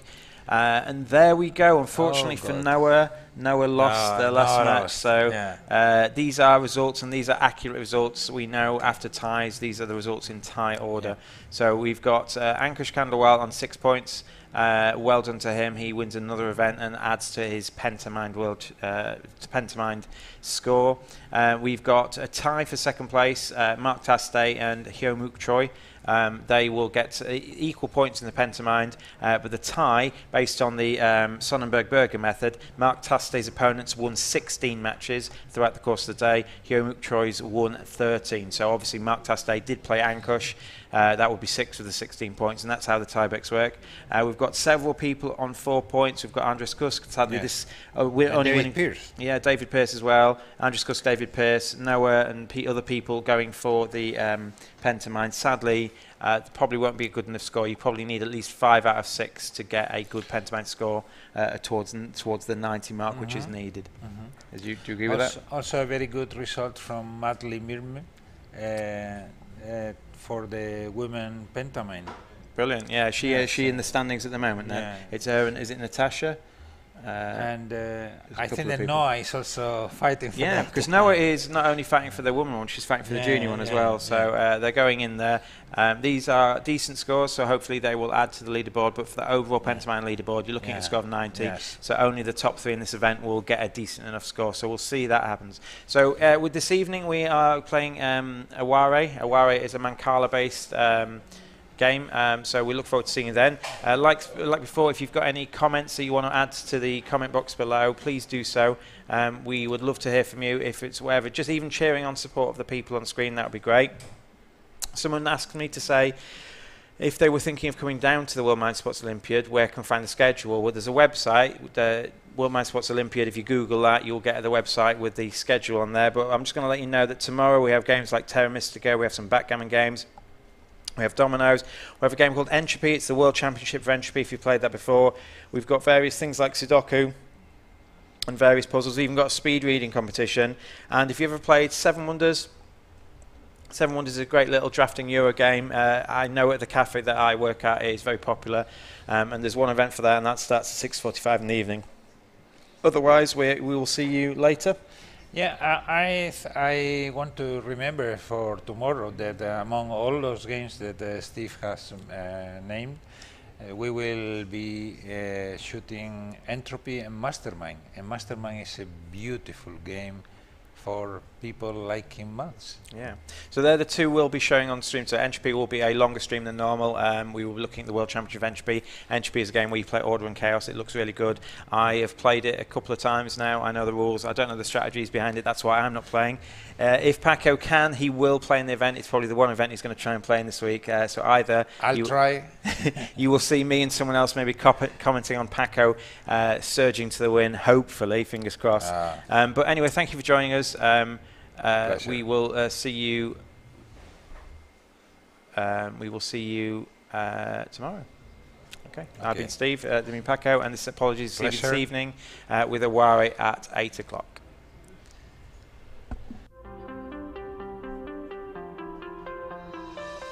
Hello and welcome to another weekly video from Bondora. A great question being asked by our investors from across the world is that why are we based in Tallinn? Tallinn is referred to as Europe's Silicon Valley and is a hub for innovative companies like Skype, TransferWise, Pipedrive, and of course Bondora, something not so commonly seen in a medieval capital city. Estonia hosts the NATO Cyber Defense Center and is also building a data embassy in Luxembourg, which will have the same right as regular embassy, but it is able to remotely reboot the country's IT systems in case of a cyber attack.